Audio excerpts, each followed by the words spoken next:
नमस्कार विद्यार्थी मित्रांनो, स्कॉलरशिप आणि बरंच काही या आपल्या यूट्यूब चॅनलमध्ये तुम्हा सर्वांचं मनापासून स्वागत.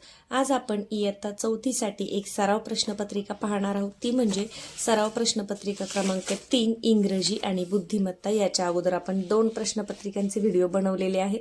ते जर तुम्ही पाहिले नसतील तर नक्कीच पहा, म्हणजे प्रत्येक प्रश्नासाठी कोणती ट्रिक वापरायची हे तुमच्या लक्षात येईल. तसंच व्हिडिओ पाहून झाल्यावर व्हिडिओला लाईक करायला कुणीही विसरू नका. चला तर मग आजच्या व्हिडिओला सुरुवात करूयात. तर पहा, इंग्रजी विभागामध्ये पहिला प्रश्न आहे, where do the children go for playing. आता इथं मराठीमध्ये जरी कंसात दिले तरी मुलांनी काय करायचं, इंग्रजी प्रश्न वाचायचा आणि तो समजून घ्यायचा प्रयत्न करायचा, कारण नंतर तुम्हाला वरच्या वर्गात गेल्यानंतर हे मराठी दिलेलं असलच असं नाही. तर where do the children go for playing, कुठे जातात खेळायला?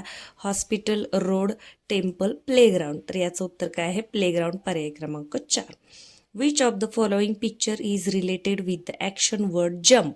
आता हे पूर्ण कळालं नाही तरी शेवटचा शब्द पहा, जम्प. कोणत्या चित्रात दिसते आपल्याला जम्प? पर्याय number 2.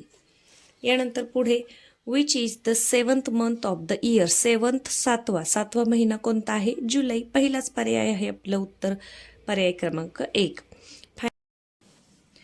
Find the adjective from the sentence. कोणता आहे ॲडजेक्टिव्ह म्हणजे काय? विशेषण. An old man. Old man, old हे काय आहे? विशेषण आहे, ॲडजेक्टिव्ह आहे, पर्याय क्रमांक 2. To which subject following motto is related. खाली जे दिलेलं मोटो आहे ते कोणत्या विषयाशी संबंधित आहे? Save electricity. कशाशी संबंधित आहे? वॉटर नाही, हेल्थ नाही, प्लांट सुद्धा नाही, तर कशाशी संबंधित आहे? लाईट. Option number 3. यानंतर find out the word spelled correctly from among the words given below. Correctly spelled केलेला वर्ड तुम्हाला ओळखायचे, तर कुठे आहे पहा? BANANA, banana. Option number 3. Which is the colour of milk. कोणता आहे? हे अगदी सोपं आहे, हे एवढं अवघड नाही. काय आहे? व्हाईट. पर्याय क्रमांक 4. Which of the following is a request. खालीलपैकी रिक्वेस्ट कोणती आहे? रिक्वेस्ट हा शब्द आला की तुम्हाला प्लीज हा शब्द शोधायचा आहे. जेव्हा विनंती असेल तेव्हा मे आय हा शब्द, विनंती किंवा परवानगी असेल तेव्हा तुम्हाला मे आय शब्द शोधायचा आहे. रिक्वेस्ट असा प्रश्नामध्ये आलं की तुम्हाला प्लीज शब्द शोधायचा. कुठे दिसतोय? पर्याय क्रमांक 3. Can you give your book please. पर्याय क्रमांक 3. अशा वेळेला काय करायचं? सगळं वाचत बसायचं नाही, पटकन शब्द शोधायचा आहे आणि त्या पर्यायाचा गोल तुम्हाला रंगवायचा आहे, म्हणजे बुद्धिमत्तेचे जे अवघड प्रश्न आहेत ते सोडवण्यासाठी तुम्हाला जास्तीचा वेळ मिळतो.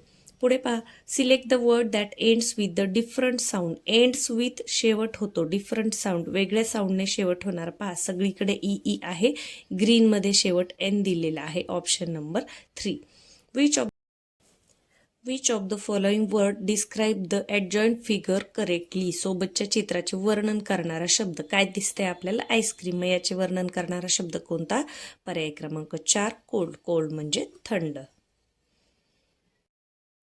पुढे पहा, which of the following is a correct pair of opposite. म्हणजे अपोजिट म्हणजे काय? विरुद्धार्थी. विरुद्धार्थी शब्दाची योग्य जोडी विचारली. पहा, क्लीन, डर्टी हीच आहे, पहिल्याच नंबरला सापडली आपल्याला. इथे पहा, जॉय, हॅपी हे अपोजिट आहे का? नाही. फ्रेंड, एंड, कोल्ड, ओल्ड हे काय आहे? रायमिंग वर्ड्स आहेत. आणि अपोजिट कोणतं आहे? क्लीन म्हणजे स्वच्छ, डर्टी म्हणजे घाणेरडा. Option number 1. Select the word that rhymes with book. बुकशी राईम्स असणारा शब्द निवडा. शेवट सारखी अक्षरे असणारं. Book, look. Option number 4. What will be the contracted form of the word did not. Did नॉटचे संक्षिप्त रूप आपल्याला पाहायचे की कसं लिहितात. Did not, didn't. मग यामध्ये कुठे आहे ॲपॉस्ट्रॉफी? पहा, ऑप्शन नंबर 2 हे बरोबर आहे. डिडंट एनच्या वरती, म्हणजे एनच्या नंतर इथे ॲपॉस्ट्रॉफीचं चिन्ह पाहिजे. पुढे पहा, I fly but I am not a bird. म्हणजे मी उडतो पण मी पक्षी नाही. आय हॅव अ टेल, शेपूट आहे, but I am not an animal, प्राणीसुद्धा नाही. There is a T in my name. माझ्या नावाच्या अक्षरामध्ये टी आहे. हू आय एम, काय आहे? मी उडतो पण पक्षी नाही, शेपटी आहे परंतु प्राणी नाही, टी अक्षर आहे, तर मी कोण? मग पहा, पॅरट येईल का? नाही. माऊथ येईल का? नाही. बटरफ्लाय येईल का? नाही. प्राणी पक्षी नाही, मग एकच ऑप्शन तसं आहे. काय आहे? काईट. काईट सुद्धा वरती उडतो परंतु तो पक्षी आहे का? नाही. Option number 3. यानंतर पॅसेज वाचायचा आहे आणि पॅसेजवरची उत्तर पाहायची. पहा, which of the following award is not got by Sachin Tendulkar. कोणता अवॉर्ड त्यांना मिळालेला नाही. आता पहा, अर्जुन, ऑस्कर, भारतरत्न आणि पद्मविभूषण. वरती शोधूया पॅसेजमध्ये. तर आता इथे पहा, Tendulkar received the Arjun award in 1994. Then he got Rajiv Gandhi Khel Ratna Award, Padma Shri Award and Padma Vibhushan Award. Finally he got Bharat Ratna Award. मग इथे पहा, अर्जुन अवॉर्ड, भारतरत्न, ऑस्कर मिळालेला आहे का नाही, तर ऑप्शन नंबर 2 हे आहे याचं उत्तर. म्हणजे वरती पॅसेजमध्ये शोधायचं आहे आणि बरोबर जो शब्द वरती नाही तो तुम्हाला ऑप्शनमधून सिलेक्ट करायचा आहे. सचिन तेंडुलकर बॉर्न इन, कधी जन्म झाला पहा. बॉर्न इन हा शब्द शोधा. आता ज्यांना वाचता येत नाही त्यांनी प्रश्नातला जो शब्द आहे तो जरी वरती शोधला तरीही तुम्हाला सापडणार आहे. पहा, बॉर्न इन 24 एप्रिल 1973. कुठे आहे 1973, option number 1. Which of the following cricketer have scored 100 international centuries. आंतरराष्ट्रीय क्रिकेटमध्ये 100 शतके कोणत्या खेळाडूने बनवलेले आहेत. याचं उत्तर इथे आहे पहा, he is the only player who have scored 100 international centuries. काय आहे, कुठे आहे उत्तर पहा, ऑप्शन नंबर 3 सचिन तेंडुलकर. यानंतर पुढे, which of the following shape is not 3 डायमेन्शियल. म्हणजे त्रिमितीय आकार कोणता नाही. त्रिमितीय म्हणजे ज्याला उंची, लांबी, रुंदी आणि जाडी सुद्धा असते. तर पहा, क्यूब आहे, सिलेंडर आहे, कोन आहे, परंतु ट्रायंगल, त्रिकोण हे त्रिमितीय आहे का, तर नाही, ऑप्शन नंबर 4. यानंतर पुढे, which of the following day comes after Thursday. Thursday नंतर कोणता येतो, Friday, option number 2. How many cardinal numbers introduce in the following list. खालील यादीमध्ये संख्या किंवा अंक किती आलेले आहे पहा. 18 हा नंबर आहे, 56 हा सुद्धा नंबर आहे, 19 शेवट TH लागलं म्हणजे हा नंबर नाही आहे, म्हणजे क्रमवाचक संख्या आहे. 20 हा एक नंबर आहे आणि फर्स्टवाला हा नाही, म्हणजे 1, 2 आणि 3, ओनली 3, ऑप्शन नंबर 1. यानंतर choose the correct punctuation mark for the following sentence. Punctuation mark, विरामचिन्ह निवडायचे. रमेश इज माय फ्रेंड, अगदी सोपं आहे. काय येणार आहे, साधं वाक्य आहे, मग इथे काय पाहिजे, फुल स्टॉप, ऑप्शन नंबर 3. यानंतर 22वा प्रश्न पहा, which of the following punctuation mark is not used in the following sentence. Not used, वापरले नाही. कोणते वापरलेले नाही, इथे पहा. आता व्हाय आस्क द बिअरर. आता पहा, क्वेश्चन मार्क आहे, फुल स्टॉप आहे, कोणतं वापरलेलं नाही, इन्व्हर्टेड कॉमा पण आहे, फुल stop, question mark, exclamation mark इथे वापरलेलं नाही, म्हणजे ऑप्शन नंबर 2 हे आहे तुमचं उत्तर. यानंतर पुढे काय आहे, जाहिरात वाचायची आणि त्याच्यावरचा. आता हे प्रश्नवरती वाचत बसला नाही तरी चालतं, आपल्याला दिसतं इथे जाहिरात आहे. Which of the following is the last date submit the application form. Last date कोणती आहे पहा,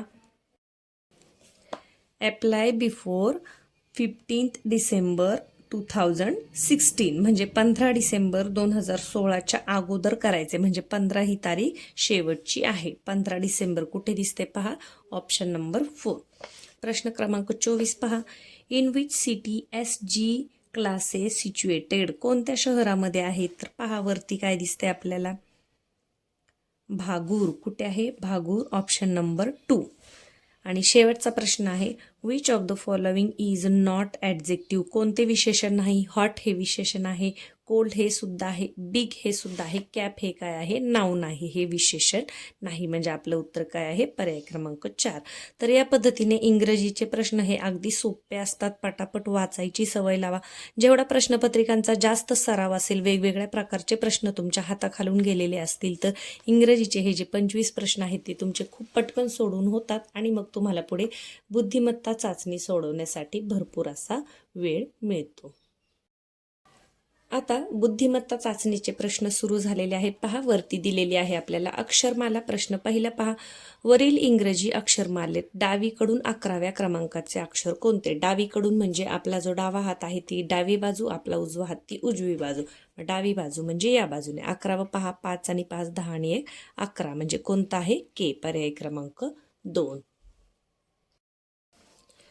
पुढे पहा, एका सांकेतिक भाषेमध्ये माधव हा शब्द 342 असा लिहितात, सारंग हा शब्द 567 असा लिहितात. तर त्याच भाषेत बेसावध या शब्दाच्या विरुद्धार्थी शब्द कसा लिहायला? आता बेसावधच्या विरुद्ध शब्द कोणता आहे? सावध. मग काय करायचे पहा, आता माधव यानंतर सारंग, साठी काय आहे पहा 5, म्हणजे सावध साठी पहिल्यांदा आपल्याला 5 पाहिजे. कच्चं काम करून घ्या, पूर्ण अक्षर मांडत बसलं नाही तरी चालेल. व साठी पहा काय आले, माधव मध्ये शेवट 2 आले, म्हणजे 5 2 असणारे किती पर्याय आहे पहा, एकच पर्याय आहे, पर्याय क्रमांक 3. म्हणजे जास्त सोडवत बसलं नाही तरी दुसऱ्या स्टेपमध्ये तुम्हाला इथं समजते. आणि पहा साठी काय आहे, साठी 4 आहे, म्हणजे कच्चं काम न करता इथल्या इथं सुद्धा तुम्ही उत्तर सहज शोधू शकता. यानंतर आता वाचल्यावरच आपल्याला कळतंय पूर्णविराम पासून एक शब्द तयार होतो आणि मधोमध पूर्ण मधले अक्षर पर्याय क्रमांक 2. पुढे पहा, गटामध्ये न बसणारं पद ओळखायचे 29 ते 33 साठी पाहता, चौकोन मध्ये 2 गोल, चौकोन मध्ये 2 चौकोन, चौकोन मध्ये 2 त्रिकोण. इथे मात्र काय केले, साईडला 2 चौकोन दिले आणि मध्ये एकच त्रिकोण दिला, म्हणजे वेगळी आकृती कोणती आहे, पर्याय क्रमांक 4. 97 47 87 17. आता पहा 97 47 आणि 17 मूळ संख्या आहेत, 87 मूळ संख्या आहे का? नाही, म्हणून पर्याय क्रमांक 3. शावक, शिंगरू, बछडा, सिंह ही सगळी काय आहेत, प्राण्यांच्या पिल्लांची नावं, आणि सिंह मात्र काय आहे, स्वतः प्राण्याचं नाव आहे. 0 26 124 48. आता याच्यामध्ये काय होतं, 0 आल्यामुळे बऱ्याच वेळा आपल्याला वाटतं 0 आहे, पण तसं नाहीये. थोडंसं वेगळी ट्रिक लावून पहा, इथे 4च्या कसोटीचा वापर केलेला आहे. 0ला 4ने भागलं तर उत्तर 0 येतं. यानंतर 26ला 4ने भाग जात नाही, 124ला 4ने भाग जातो आणि 48ला सुद्धा 4ने भाग जातो, म्हणजे 4च्या कसोटीचा वापर करून याचं उत्तर काय आहे, पर्याय क्रमांक 2.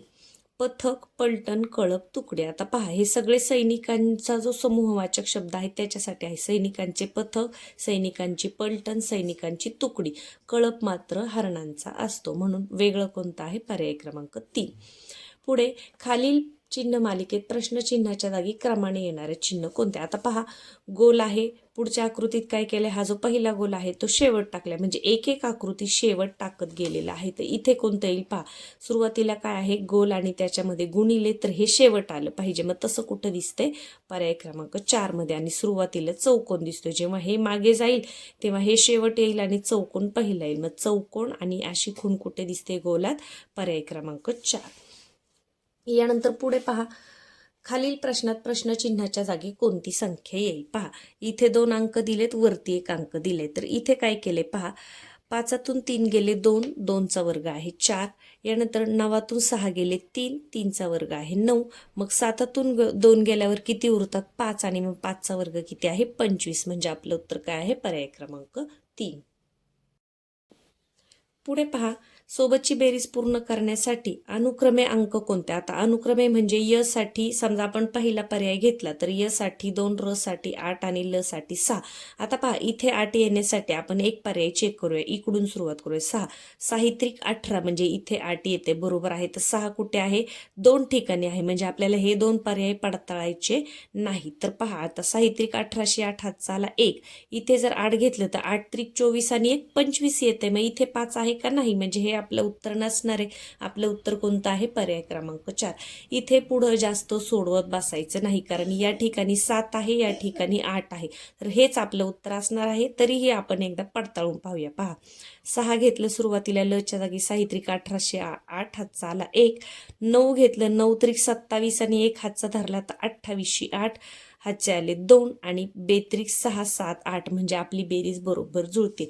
आता इथं कोणतंही कच्चं काम न करता फक्त तोंडी थोडीशी जर ट्रिक तुम्ही वापरली तर सहज तुम्हाला उत्तर मिळणार आहे.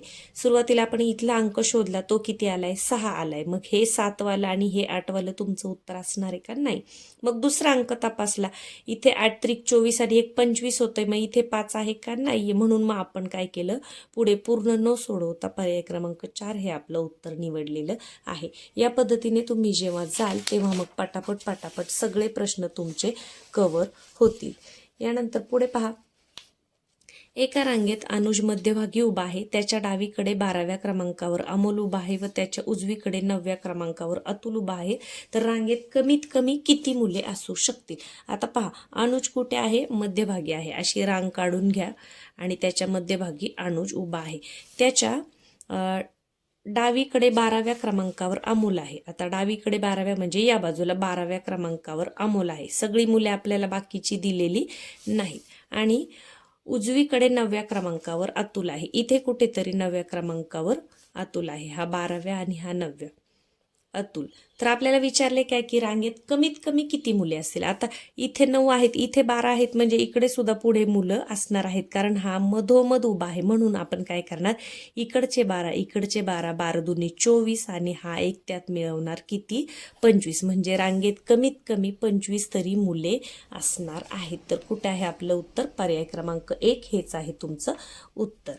यानंतर सदाफुलीला कमळ म्हटले, कमळाला जास्वंद म्हटले, जास्वंदाला गुलाब म्हटले, गुलाबाला मोगरा म्हटले, मोगऱ्याला पारिजात. तर आपले राष्ट्रीय फूल कोणते?